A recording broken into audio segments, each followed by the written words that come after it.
সিনেমার শুরুতে আমাদের বলা হয় যে এই গল্পটি বহু শত বছর আগে শুরু হয়েছিল, যখন পৃথিবীতে শুধু পানি আর পানি ছিল। তখন পৃথিবীতে তেফিতি নামের এক দেবী আসেন, যিনি ছিলেন সৃষ্টির দেবী। তেফিতির শরীরের ভেতরে তার হৃদয় ছিল এবং সেই হৃদয়ের শক্তির মাধ্যমে সেখানে প্রকৃতির জন্ম হয়, যার ফলে পৃথিবীর পানির মধ্যে বড় বড় দ্বীপ তৈরি হয়ে যায় এবং সেগুলোর ওপর ফলমূল জন্মাতে শুরু করেছিল। এরপর সেখানে বিভিন্ন পশু পাখির সাথে মানুষেরও জন্ম হয় এবং তারা একসঙ্গে বসবাস করতে শুরু করেছিল। সৃষ্টির কাজ শেষ করে তেফিতি বিশ্রাম নেওয়ার জন্য একটি দ্বীপে পরিণত হয়ে গিয়েছিল এবং সে সেখানেই ঘুমিয়ে পড়ে। কিন্তু তখন পৃথিবীর অন্যান্য দানবরা জেগে উঠতে শুরু করেছিল। যেহেতু তেফিতির কাছে সৃষ্টির ক্ষমতা ছিল, তাই তারা সবাই সমুদ্র থেকে যে কোনো উপায়ে তেফিতির হৃদয় চুরি করার ক্ষমতা কেড়ে নিতে চেয়েছিল। বহু শতাব্দীর পর মায়ু নামের ডেমিগড এগিয়ে আসে, যে ছিল ভীষণ শক্তিশালী এবং যে কোনো প্রাণীর রূপ ধারণ করতে পারত। সে তেফিতির দ্বীপে এসে পৌঁছায় এবং তার সেই গুহায় প্রবেশ করে, যেখানে তার আসল হৃদয়টি রাখা হয়েছিল। মায়ু তার সমস্ত শক্তি নিজের জাদুকরী হুক থেকে পেত। মায়ু এসে তেফিতির শরীর থেকে তার হৃদয়টি বের করে নেয়, কিন্তু সেটি বের করার সাথে সাথে সেখানে অন্ধকার নেমে আসে, যা দেখে মায়ু সেখান থেকে পালাতে শুরু করে। আর তেফিতির পুরো দ্বীপটি ততক্ষণে কালো অন্ধকারে ঢেকে যায়। মায়ু যখন হৃদয়টি নিয়ে পালাচ্ছিল, তখন তার সামনে তেকা নামের এক অগ্নিয়গিরি দানব চলে আসে, যে পৃথিবীকে ধ্বংস করতে এসেছিল। মায়ু নিজের হুকের শক্তি দিয়ে তাকে মারার চেষ্টা করে, কিন্তু তেকার শক্তির সামনে সে টিকে থাকতে পারে না এবং চিরকালের জন্য সমুদ্রে হারিয়ে যায়। এ লড়াই তার জাদুকরী হুক এবং তেফিতির হৃদয় দুটোই সমুদ্রের গভীরে হারিয়ে যায়। হাজার হাজার পর তাও নামের এক বৃদ্ধা তার উপজাতির ছোট বাচ্চাদের এই গল্পটি শোনাচ্ছিল। তেকার অন্ধকার শক্তির কারণে একের পর এক সমস্ত দ্বীপ ধ্বংস হয়ে যাচ্ছিল। এই গল্প শুনে একটি ছোট মেয়ে ভীষণ খুশি হয়। তখন তাও জানায় যে একজন এমন কেউ আছে যে এই সমুদ্রে পার করে তেফিতির হৃদয় ফিরিয়ে দেবে এবং তাকে আবারও বাঁচিয়ে তুলবে, যার পর পৃথিবীতে আবারও শান্তি ফিরে আসবে। ঠিক তখনই তাদের উপজাতির প্রধান তুই সেখানে আসেন। তিনি তার মা তাও এবং মেয়ে মোয়ানার সঙ্গে দেখা করেন। তিনি সবাইকে পরিষ্কার জানিয়ে দেন যে তেফিতিকে বাঁচানোর জন্য কেউই এই দ্বীপ ছেড়ে দূরে যাবে না, যেখানে দানবদের ছবি দেখে বাচ্চারা খুব ভয় পেয়ে যায়। এদিকে মোয়ানা বাইরে সমুদ্রের দিকে তাকিয়ে খুব আনন্দ পায় এবং সে সমুদ্রের তীরে চলে যায়, যেখানে সে একটি ছোট কচ্ছপ দেখতে পায়, যাকে কিছু পাখি বিরক্ত করছিল। মোয়ানা কচ্ছপটিকে পাখিদের হাত থেকে বাঁচিয়ে পানির মধ্যে ছেড়ে দেয়। মোয়ানার মন খুব পরিষ্কার ও দয়ালু হওয়ায় সমুদ্রের দেবতা তার উপর খুব খুশি হন। সমুদ্রের দেবতা মোয়ানাকে পানির দিকে এগিয়ে আসার জন্য একটি শামুক দেখান। মোয়ানা সেটি তুলে নিয়ে এগিয়ে যেতে থাকে। সমুদ্রের দেবতা জানতেন যে মোয়ানার মন সবসময় এমন পরিষ্কার থাকবে, তাই তিনি পৃথিবীকে মুক্ত করার জন্য এবং তেফিতির কাছে তার হৃদয় পৌঁছে দেওয়ার জন্য মোয়ানাকেই বেছে নেন, যার ফলে সমুদ্রের দেবতা মোয়ানাকে তেফিতির হৃদয়ও দিয়ে দেন। তখন চিপতুই সেখানে ফিরে এসেছিলেন, তাই সমুদ্রের দেবতা মোয়ানাকে আবারও তীরে পৌঁছিয়ে দেয় এবং তুই মোয়ানাকে সেখান থেকে নিয়ে যান। মোয়ানার মা সিনা এবং বাবা তাকে উপজাতিতে ফিরিয়ে নিয়ে আসেন। তাদের উপজাতি বহু শতাব্দী ধরে এই একই দ্বীপে বসবাস করছিল এবং তারা কখনোই দ্বীপের সীমানা পার করে দূরে যেত না। মোয়ানার বাবা তাকে সবসময় পানি থেকে দূরে রাখতেন এবং পরবর্তী চিপ হওয়ার জন্য তাকে প্রশিক্ষণ দিতেন। এছাড়াও তাদের উপজাতির অনেক নিয়ম কানুনও বোঝাতেন। ধীরে ধীরে মোয়ানা বড় হয়ে ওঠে। তার দিদিমা সবসময় মোয়ানাকে সমুদ্রের বড় বড় অভিযানের গল্প শোনাতেন। একদিন মোয়ানা দ্বীপে তার নৌকাগুলি দেখছিল এবং তার বাবাকে জানায় যে সে সমুদ্র ঘুরে বেড়াতে চায়। তখন তার বাবা মোয়ানাকে একটি কাছের উঁচু পাহাড়ে নিয়ে যান এবং বলেন, এটি আমাদের পূর্বপুরুষের মন্দির। এখানে চিপ হওয়ার জন্য আমাদের পাথরটিকে সবার উপরে রাখতে হয়। গত 1000 বছর ধরে আমাদের পরিবার সব চিপ এটাই করে আসছেন এবং আমার পর যখন তুমি চিপ হবে, তোমাকেও এটি করতে হবে। তোমাকে আমাদের সমস্ত মানুষের খেয়াল রাখতে হবে। মোয়ানা ধীরে ধীরে নিজের দায়িত্ব সামলাতে শুরু করে এবং মানুষের পাশ থেকে তাদের সাহায্য করতে থাকে। তখনই সে জানতে পারে যে তাদের দ্বীপের অনেক ফল আর শাকসবজি আগের মতো ফলছে না, বরং নষ্ট হয়ে যাচ্ছে। মোয়ানা সবাইকে অন্য জায়গায় চাষ করার জন্য নতুন জমি খুঁজতে বলে, যা দেখে তার বাবা অনেক খুশি হন। কিন্তু তারা এরই মধ্যে জানতে পারে যে পানির মধ্যে এখন আর কোনো মাছও পাওয়া যাচ্ছে না। তারা তাদের সীমানা পর্যন্ত গিয়ে খালি হাতে ফিরে আসছে। সবাই যখন এই বিষয়ে আলোচনা করছিল, তখন মোয়ানা প্রস্তাব দেয় তারা তাদের সীমানা পার করে আরো গভীরে গিয়ে মাছ ধরতে পারে, কারণ তাদের কাছে এখন সবজি ও ফলমূলের অভাব দেখা দিচ্ছিল, সাথে মাছ পাওয়া একেবারে বন্ধ হয়ে আসছিল। তখন সেখানে চিপ দুই এই প্রস্তাবের উপর ভীষণ রেগে যান এবং সরাসরি মানা করে দেন, কারণ এটি তাদের নিয়মের বিরুদ্ধে ছিল। এতে মোয়ানা খুব কষ্ট পায়। তখনই তার মা সিনা এসে তার সাথে দেখা করেন। তিনি মোয়ানাকে বলেন, বলে, আমি তোমার মনের অবস্থা বুঝতে পারছি, তোমার অনেক খারাপ লাগছে, কিন্তু তোমাকে বুঝতে হবে যে এর পেছনে একটি বিশেষ কারণ আছে। তোমার বাবাও ছোটবেলা ঠিক তোমার মতনই সাহসী ও রোমাঞ্চপ্রিয় ছিলেন। এক রাতে তিনি সবার অমতে তার ছোট ভাইকে সাথে নিয়ে সমুদ্রের দিকে রওনা হয়েছিলেন। তিনি সমুদ্রের ঢেউ পেরিয়ে সামনে এগিয়ে যেতে চেয়েছিলেন, কিন্তু মাঝরাতেই তারা সমুদ্রের এক ভয়াবহ ঝড়ের মুখে পড়েন এবং তার ছোট ভাই পানিতেই পড়ে যায়। তোমার বাবা কোনো মতে বেঁচে ফিরেছিল, কিন্তু তার ভাইকে সে বাঁচাতে পারেনি, আর এই কারণেই তিনি আজ পর্যন্ত কাউকে এই সমুদ্রের সীমানা পার হতে দেন না। এই কথা শুনে মোয়ানার মনে হয় যে তার বাবার মতেও তাকেও এবার নিজেকে প্রমাণ করতে হবে। এরপর মোয়ানা পাহাড়ের ওপরে গিয়ে তার পূর্বপুরুষের মন্দিরের পাথর রাখার কথা চিন্তা করছিল। সেখান থেকে সে সমুদ্রকে দেখতে পায় এবং চিপ হওয়ার জন্য নিজেকে প্রমাণ করা তার জরুরি মনে হয়। এর জন্য মোয়ানার মনে হয় সমুদ্র যাত্রা যাওয়াই তার সঠিক সিদ্ধান্ত হবে। তাই মোয়ানা সেখান থেকে তাদের একটি ছোট নৌকা নিয়ে দ্রুত সমুদ্রের দিকে এগিয়ে যায়। কিন্তু কিছুটা দূরে যেতে সে বুঝতে পারে যে নৌকা চালানো সে একেবারেই জানে না। তখন সমুদ্রের বিশাল বিশাল ঢেউ আসতে শুরু করে এবং সেই ঢেউয়ের মাঝখানে ফেসে গিয়ে মোয়ানা পানির মধ্যে পড়ে যায়। তার পা নৌকার দড়িতে আটকে গিয়েছিল, যার ফলে পানির নিচে মোয়ানার অবস্থা খুবই খারাপ হয়ে যায়। কিছুক্ষণের মধ্যেই মোয়ানা কোনো মতে তীরে ফিরে আসে। সে তখন খুব ভেঙে পড়েছিল। তার দিদিমা তাও দূর থেকে এটি দেখে সবকিছু বুঝে যান। তখন মোয়ানা তাকে বলে, আমার মনে হয় না যে আমি সমুদ্রের জন্য তৈরি হয়েছি। আমার বাবার কথাই আমার শোনা উচিত ছিল। তাও তার কথায় সম্মতি জানান, কিন্তু মোয়ানার এতে খটকা লাগে, কারণ তার দিদিমা তো সবসময় তাকে সমুদ্রে পাঠাতে চান। সে বলে, আপনি যা বলতে চান দয়া করে পরিষ্কার করে বলুন। এতে তাও খুশি হন। এরপর তিনি মোয়ানাকে ওপরের একটি পাহাড়ে নিয়ে যান এবং একটি গুহার ভেতরে নিয়ে গিয়ে সবকিছু নিজে দেখা এবং বোঝার জন্য বলেন। মোহনা যখন গুহার ভেতরে পৌঁছায় তখন সে সেখানে বড় বড় প্রাচীন নৌকা দেখতে পান, যেগুলো আসলে তার পূর্বপুরুষের ছিল এবং সেখানে লুকিয়ে রাখা হয়েছিল। সেখানে মোহনা একটি ড্রাম দেখতে পায় এবং সেটি বাজাতে শুরু করে। ড্রাম বাজানোর সাথে সাথেই সে নৌকার উপর তার পূর্বপুরুষের ইতিহাস দেখতে পায়। হাজার হাজার বছর পূর্বে মোহনার পূর্বপুরুষরা সমুদ্রের বুকে বড় বড় অভিযাত্রী ছিলেন এবং তারা বিশাল বিশাল নহর নিয়ে ঘুরে বেড়াতেন। ক্যারাভ্যানের লিডারের সাথে বছরের পর বছর যাত্রা করার পর তারা এই দ্বীপটি খুঁজে পেয়েছিলেন। এরপর তারা সবাই এখানে স্থায়ীভাবে বসবাস শুরু করেন। তখন তাদের নিয়ম অনুযায়ী নতুন যিনি চিফ হতেন তিনি সবসময় সমুদ্রের যাত্রায় গিয়ে নিজেদের দায়িত্ব বুঝে নিতেন এবং ফিরে এসে নিজেকে প্রমাণ করে নতুন চিফ হতেন। নিজের বংশের এই ইতিহাস জানতে পেরে মোয়ানা ভীষণ খুশি হন, কারণ তার পূর্বপুরুষরা আসলে নাবিক ছিলেন। এরপর মোয়ানা তার দিদিমাকে এসে জিজ্ঞেস করে, তাহলে আমরা এখন সমুদ্রে যাওয়া কেন বন্ধ করে দিয়েছি? তখন তাও বলেন, বহু বছর আগে মায়ু যখন তেফিতির হৃদয় চুরি করে নেয় তখন থেকে সমুদ্রে তেকার কারণে অন্ধকার আর অশুভ শক্তি বাড়তে শুরু করে, যার ফলে একের পর এক দ্বীপ ধ্বংস হতে থাকে। এরপর আমাদের যে নতুন চিপ সমুদ্র যাত্রায় যেতেন তিনি আর কখনোই ফিরে আসতেন না। তাই আমাদের মানুষদের বাঁচানোর জন্য পূর্বপুরুষরা সমুদ্রে যাওয়া নিষিদ্ধ করে দেন এবং আমাদের এই সমস্ত নৌকা গুহার ভেতরে বন্ধ করে রাখা হয়। যা শুনে মোয়ানা বলে, সে অন্ধকার তো এখন আমাদের দ্বীপের কাছেও চলে এসেছে এবং এটি আমাদের দ্বীপের প্রকৃত ও জীবজগৎকে ধ্বংস করছে। তখন তা মোয়ানার হাতে সে হৃদয়টি তুলে দেন এবং বলেন, সমুদ্র তোমাকেই বেছে নিয়েছে। এটি আমি তোমার কাছে ছোটবেলাতেই দেখেছিলাম। এখন তোমাকেই গিয়ে মায়ের সাহায্য নিয়ে তেফিতিকে আবারও বাঁচিয়ে তুলতে হবে। তখন মোয়ানা সমুদ্রের ঢেউকে আঘাত দিতে দেখে এবং সমুদ্রের এই রূপ দেখে খুবই আনন্দিত হয়। এরপর মোয়ানা এসে তার বাবাকে এই বিষয়ে বলতে শুরু করে যে সে সমুদ্র যাত্রায় যেতে চায়। চিপ দুই এই কথা শুনে রেগে যান এবং বলেন, আমাদের পূর্বপুরুষরা সমুদ্র যাত্রায় যাওয়া বন্ধ করেছিল আর এটা তোমাকে বুঝতে হবে। মোয়ানা উত্তরে বলে, আপনি আমাদের মানুষের জন্য আমাকে চিপ বানাতে চান আর আমি তাদের বাঁচানোর জন্যই এই কাজ করছি। ঠিক তখন এক ব্যক্তি এসে খবর দেন যে মোয়ানার দিদিমার শরীর খুবই খারাপ। তারা দুজনেই ছুটে তায়ের কাছে যায়। তাও জীবনের শেষ মুহূর্তে ছিলেন এবং কিছুদিনের মধ্যেই মারা যেতেন। তাদের দুজনকে দেখে তায়ের খুব কষ্ট হয়। মোয়ানা তার দিদিমার কাছে বসে আছেন। তখন তাও বলে, মোয়ানা, তোমাকে যখন সমুদ্রের দেবতা নিজেই বেছে নিয়েছে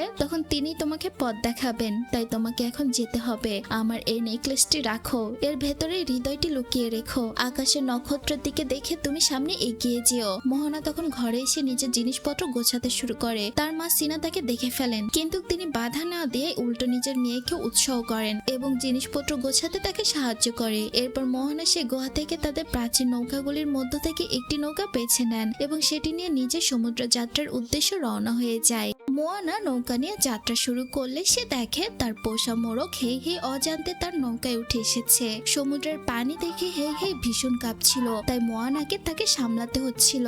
রাত গভীর হতেই হঠাৎ সমুদ্রের বুকে ভয়ঙ্কর ঝড় শুরু হয়ে যায়। মোয়ানা সমুদ্রের দেবতার কাছে সাহায্য চাইলেও ঝড়ের তীব্রতায় নৌকা সহ সে পানির নিচে তলিয়ে যায়। পরের দিন সকালে তার জ্ঞান ফিরে দেখে সে একটি ছোট দ্বীপে আটকা পড়ে আছে। এতে সে সমুদ্রের উপর ভীষণ রেগে যায়, কারণ তার কাছে সে সাহায্য চেয়েছিল। তাকে তো সাহায্য করার দূরের কথা, তাকে একটি অজানা দ্বীপে নিয়ে এসেছে। দ্বীপের পাথরের গায়ে অসংখ্য চিত্র আঁকা ছিল, যা দেখে বোঝা যাচ্ছিল যে এখানে বহুদিন ধরে কেউ বন্ধু ছিল। তখন সমুদ্র তাকে ইঙ্গিত দেয় যে মায়ু এ দ্বীপে আছে। কিছুক্ষণ পর মায়ু এসে এক ঝাটকায় মোয়ানার নৌকা তুলে নেয় এবং নিজের বীরত্বের গল্প শুরু করে দেয়। কিন্তু মোয়ানা তাকে থামিয়ে বলে, তুমি কোনো হিরো নও, তুমি তেফিতের হৃদয় চুরি করেছিলে বলে পৃথিবী ধ্বংস হয়ে যাচ্ছে। এখন সে হৃদয় তাকে ফিরিয়ে দিতে হবে। মায়ু রাজি না হয়ে গান গেয়ে নিজের মহত্ব বোঝাতে চেষ্টা করে, আর সেই সুযোগে মোয়ানাকে একটি গুহায় বন্দি করে দেয় এবং তার নৌকা নিয়ে সেখান থেকে পালিয়ে যায়। গুহার ভেতরে একটি বিশাল মূর্তি দেখে মোয়ানা সেটার উপর উঠে ছাদের ফাঁক দিয়ে সেখান থেকে বেরিয়ে আসে। পাহাড় থেকে লাফ দিয়ে নৌকার দিকে ছুটে গেলে সমুদ্রের দেবতা তাকে সরাসরি নৌকায় তুলে দেয়। এখন মায়ু বুঝতে পারে মোয়ানাকে সমুদ্র নিজেই বেছে নিয়েছে। মায়ু পানিতে ঝাঁপ দিয়ে পালাতে চাইলেও সমুদ্র তাকে আবারও নৌকায় ফিরিয়ে আনে। অবশেষে মায়ু জানায় তেফিতির হৃদয় আসলে এক অভিশপ্ত বস্তু, এই কারণেই সে হাজার বছর এই দ্বীপে বন্দী ছিল এবং তার জাদুকরী শক্তিও হারিয়ে ফেলেছে। এই হৃদয় যেখানে থাকে সেখানেই ধ্বংস নেমে আসে। ঠিক তখনই তাদের ওপর তীরের বৃষ্টি শুরু হয়ে যায়। সামনে দেখা যায় যে কাকামরা নারকেলের মতো দেখতে ছোট ছোট জলদস্যু দানবের বিশাল যুদ্ধ জাহাজ। হাজার হাজার কাকামরা তাদের নৌকায় হুক ছুঁড়ে আক্রমণ করে। মায়ু ও মোহনা তাদের সঙ্গে লড়াই করতে থাকে, কিন্তু বিশৃঙ্খলার মধ্যে একটি কাকামরা তেফিতির হৃদয় ছিনিয়ে নিয়ে জাহাজে পালিয়ে যায়। এক মুহূর্ত দেরি না করে মোহনা লতা ধরে দোল খেয়ে শত্রুদের জাহাজে উঠে পড়ে। একাই সব কাকামোরার সঙ্গে লড়াই করতে শুরু করে এবং শেষ পর্যন্ত তাদের নেতার কাছ থেকে তেফিতির হৃদয় উদ্ধার করে নিরাপদে নিজের নৌকায় ফিরিয়ে আনে। এদিকে মায়ু দ্রুত নৌকা ঘুরিয়ে পালানোর চেষ্টা করছিল। কাকামোরাদের বিশাল যুদ্ধ জাহাজ তাদের পিছে ফেলতে এগিয়ে আসছিল, কিন্তু মায়ু অসাধারণ কৌশলে জাহাজগুলোর মাঝে সরু পথ দিয়ে নৌকা বের করে নেয়। ফলে কাকামোরদের নিজেদের জাহাজ একে অপরের সঙ্গে ধাক্কা খেয়ে ধ্বংস হয়ে যায়। এভাবে তারা নিরাপদে রক্ষা পায়। মোয়ানা মায়ুর বুদ্ধিমত্তায় প্রশংসা করে এবং তাকে সঙ্গে থাকার অনুরোধ জানায়। তখন মায়ু বলে, তেকাকে হারাতে হলে আগে আমার জাদুকরি হুক আমাকে খুঁজে বের করতে হবে। মায়ু তখন আরো জানায় দানবদের রাজা লালুতাই এক ভয়ঙ্কর দানবের কাছে তার হুকটি রয়েছে, সেটি উদ্ধার করলে তারা তেফিতির হৃদয় ফিরিয়ে দেওয়ার চেষ্টা করতে পারে। মোহনা এতে রাজি হয়ে যায়। যাত্রাপথে মোহনা লক্ষ্য করে মায়ু যখন কোনো বীরত্বপূর্ণ কাজ করে তার শরীরে নতুন একটু ট্যাটু ফুটে ওঠে। তখন সে বুঝতে পারে মায়ু একসময় সত্যি মানুষের উপকার করত। তবে সে মায়ুকে মনে করিয়ে দেয় তেফিতির হৃদয় চুরি করার কারণে সে আর প্রকৃত হিরো নেই। মোয়ানা তাকে বলে, হৃদয়টি ফিরিয়ে দিলেই মানুষ আবারও তোমাকে সত্যিকারের হিরো হিসেবে মনে করবে। মায়ু জবাবে বলে, আগে আমার হুকটা ফিরে পাই, তারপর দেখা যাবে। এরপর মায়ু মোয়ানাকে নৌকা চালানো এবং সমুদ্রের দিক নির্ণয়ের কৌশল শেখাতে থাকে। পরের দিন মোয়ানা একটি ভয়ঙ্কর দুঃস্বপ্ন দেখে। সে দেখতে পায় তার পুরো দ্বীপ অন্ধকারে ঢেকে গিয়েছে। একে একে সবাই মারা যাচ্ছে, এমনকি তার বাবা মাও মারা যাচ্ছে। আতঙ্কে চিৎকার করে ঘুম ভাঙতে সে বুঝতে পারে সবই তার দুঃস্বপ্ন ছিল। মায়ু তাকে জানায় তারা দানবদের রাজ্য লালুতাইয়ের কাছে পৌঁছে গিয়েছে, যেখানে তামাতোয়া নামের এক বিশাল কাকড়া দানব বাস করে, যার কাছে সমুদ্রের অসংখ্য ধনসম্পদ রয়েছে। মায়ুর জাদুকরি হুকটিও তারই কাছে রয়েছে। মায়ু মোয়ানাকে বাইরে অপেক্ষা করতে বললে সে রাজি হয় না। মোয়ানা তখন বলে, আমিও তোমার সঙ্গে যাব। দুজন পাহাড়ের উঁচুয় পৌঁছিয়ে দেখে নিচে দানবদের রাজ্য থেকে সমুদ্রের ঢেউ নানা জিনিস উপরে ছুড়ে দিচ্ছে। তখন মায়ু একটি বিশেষ নাচ শুরু করতেই সেখানে অতল গভীরের কুয়ার মতো একটি বিশাল পথ খুলে যায়। কোনো দ্বিধা না করে মায়ু সেই গভীর খাদে ঝাঁপ দিয়ে দেয়। কিছুক্ষণ তাকে নিচে পড়ে থাকতে দেখে মোয়ানাও সাহস করে ঝাঁপ দেয়। দীর্ঘক্ষণ নিচে পড়ার পর তারা দুজনেই অবশেষে দানবদের রহস্যময় রাজ্যে লালুতায় পৌঁছিয়ে যায়। দানবদের রাজ্যে পৌঁছিয়ে তারা দেখে সমুদ্রের অদ্ভুত সব প্রাণী চারদিকে ঘুরে বেড়াচ্ছে। মায়ু মোয়ানাকে টোপ হিসেবে সামনে পাঠিয়ে একটি বিশাল গুপ্তধনের স্তূপ দেখিয়ে বলে, ওখানে গিয়ে আমার জাদুকরি হুকটা খুঁজে বের করো। মোয়ানা গুপ্তধনের কাছে যেতে তামাতোয়া নামের এক বিশাল কাকড়া দানব জেগে ওঠে, আর তার পিঠ জুড়ে ছিল সে অসংখ্য ধনসম্পদ। সে মোয়ানাকে ধরে গিলে খেতে উদ্যত হলে মোয়ানা বুদ্ধি করে তার প্রশংসা করতে শুরু করে। করে। নিজের অহংকারে মেতে উঠে তামাতোয়া গান গেয়ে নিজের গৌরবের গল্প শুনতে থাকে। এই সুযোগে মায়ু চুপিসারে নিজের জাদুকরী হুকটি উদ্ধার করে, কিন্তু বহু বছর সেটি ব্যবহার না করায় সেটি ঠিকমতো রূপ বদলাতে পারছিল না। মায়ু একের পর এক প্রাণীতে রূপ নিলেও কোনো রূপই স্থায়ী হচ্ছিল না। এইদিকে তামাতোয়া মায়ুকে দেখে ফেলে। সে মোয়ানাকে আটকে রেখে মায়ুকে ধরে ফেলে এবং তাকে খেতে উদ্যত হয়। ঠিক তখনই মোয়ানা তেফিতির হৃদয় দেখিয়ে তামাতোয়াকে বিভ্রান্ত করে। চকচকে হৃদয়ের লোভে দানবটি এগিয়ে আসতেই মোয়ানা বুদ্ধি করে একটি নকল পাথর দিয়ে ধোকা দেয়। এই সুযোগে মায়ুকে নিয়ে সে পালিয়ে যায়। অনেক কষ্টে তারা আবারও নিজেদের নৌকায় ফিরে আসে। মায়ুর মোয়ানার কাছে নিজের জীবন বাঁচানোর জন্য কৃতজ্ঞতা প্রকাশ করে, তবে নিজের ক্ষমতার উপর নিয়ন্ত্রণ হারিয়ে ফেলায় সে বারবার অদ্ভুত সব প্রাণীতে রূপ নিচ্ছিল, যা দেখে মোয়ানা হেসেই ফেলে। তারা আবারও যাত্রা শুরু করলে মোয়ানা মায়ুর শরীরে একটি ট্যাটুতে ছোটবেলা সমুদ্রে ফেলে দেওয়া দৃশ্য দেখতে পায়। সে এর কারণ জানতে চাইলে মায়ু নিজের জীবনের সবচেয়ে কষ্টের গল্প শোনায়। সে জানায় জন্মের পর তার বাবা মা তাকে সমুদ্রে ফেলে দিয়েছিল। পরে দেবতারা তাকে উদ্ধার করে বড় করে তুলেন এবং তাকে জাদুকরী হুক এবং অলৌকিক শক্তি দেন। এরপর থেকে সে মানুষের উপকারে নিজেকে উৎসর্গ করেছিল।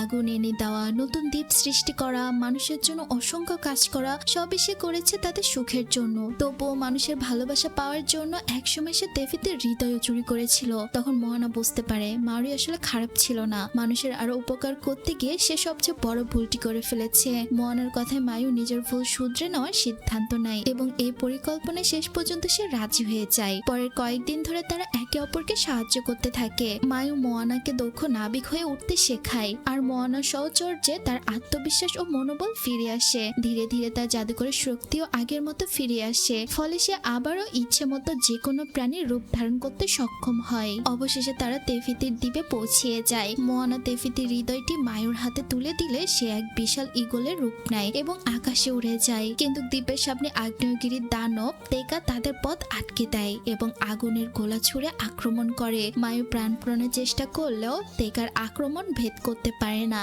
এক সময় সে আহত হয়ে নৌকায় ফিরে আসে। এইদিকে মোয়ানা তেকার পাশ দিয়ে যাওয়ার একটি সরু পথ দেখতে পায়। মায়ু তাকে থামাতে চাইলেও সে সাহস করে নৌকা নিয়ে এগিয়ে যায়। তখন তেকা ভয়ঙ্কর এক আঘাত আনে। মায়ু নিজে জাদুকরি হুক দিয়ে সে আঘাত ঠেকালেও হুকটিতে বড় একটি ফাটল ধরে যায়। হুকটি প্রায় ধ্বংস হয়ে যেতে দেখে মায়ু হতাশ হয়ে বলে, আমি আগেই বলেছিলাম আমরা ওকে হারাতে পারবো না। এরপর সে বাজ পাখির রূপ নিয়ে মোয়ানাকে একা রেখে চলে যায়। মায়ু চলে যাওয়ার পর মোয়ানা পুরোপুরি ভেঙে পড়ে। সে সমুদ্রকে বলে, তুমি ভুল মানুষকে বেছে নিয়েছো, তার দ্বারা এটা করা সম্ভবই নয়। এই বলে সে তেফিতির হৃদয় সমুদ্রের মাঝে ফেলে দেয় এবং অন্য কাউকে বেছে নেওয়ার অনুরোধ জানায়। সমুদ্র নীরবে হৃদয়টি নিজের গভীরে নিয়ে যায়। একা বসে কান্না করতে করতে হঠাৎ মোয়ানা পানির মধ্যে তার প্রয়াত দিদিমা তাহের আত্মাকে দেখতে পায়। দিদিমা তাকে নিজের ওপর বিশ্বাস রাখতে বলেন, কিন্তু মোয়ানা কাঁদতে কাঁদতে তাকে বলে, আমি এই কাজের জন্য মোটেও যোগ্য নয়। তখন তাও তাকে মনে করিয়ে দেয় যে মেয়েটি একসময় দ্বীপের বাইরে নৌকা চালাতে জানতো না,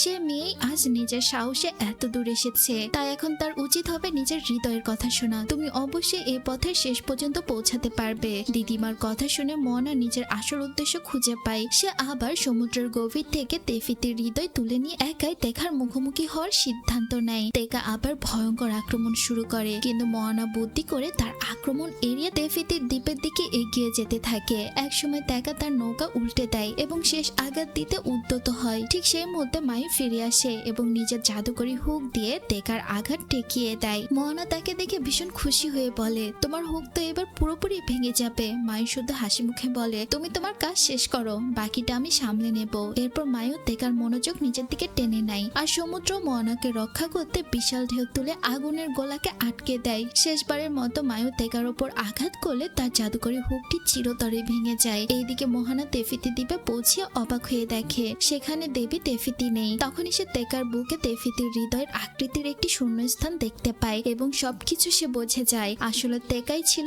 দেবী তেফিতি। হৃদয় হারানোর যন্ত্রণা ও ক্রোধই তাকে ভয়ঙ্কর আগ্নেয়গিরির দানবে পরিণত করেছে। মায়ু তখনও ভাঙা হুক নিয়ে তেকার সামনে দাঁড়িয়েছিল। ঠিক তখনই মোহানা তেফিতির হৃদয় তুলে ধরে তাকে নিজের কাছে ডাকে। এইদিকে সমুদ্র তার নিজের পানি সরিয়ে তাদের মাঝখানে একটি পথ তৈরি করে দেয়। তেকা ক্রোধ নিয়ে এগিয়ে এলো। মোয়ানা ভয় না পেয়ে শান্তভাবে বলে, এটা তুমি নও, তোমার সঙ্গে যে অন্যায় হয়েছে তার জন্য আমি ক্ষমা চাচ্ছি। মোয়ানার কথাই তেকা শান্ত হয়ে যায়। তখন সে তেফিতির হৃদয়টি আবারও তার বুকে স্থাপন করে দেয়। মুহূর্তের মধ্যে সবকিছু বদলে যায়। তেকার আগ্নেয়গিরির রূপ মিলিয়ে গিয়ে তিনি আবার আবারও দেবী তেফিতিতে পরিণত হয়ে যায়। চারদিকে সবুজ পৃথিবী আবারও ফিরে আসে, প্রকৃতির ভারসাম্য আবারও ঠিক হয়ে যায় এবং পৃথিবী তার প্রাণ ফিরে পায়। এরপর সমুদ্র মায়ুকে দেবী তেফিতির সামনে নিয়ে আসে। মায়ু নিজের ভুলের জন্য ক্ষমা চাইলে দেবী তাকে ক্ষমা করে দেন এবং অলৌকিক শক্তিতে তার ভাঙা জাদুকরী হুকটি আগের মতো নতুন করে দেয়। সবকিছু শেষ হলে মোয়ানা মায়ুকে তার দ্বীপে যাওয়ার আমন্ত্রণ জানায়, কিন্তু মায়ু জানায় তার এখনো অনেক কাজ বাকি। বিদায়ের আগে দুজন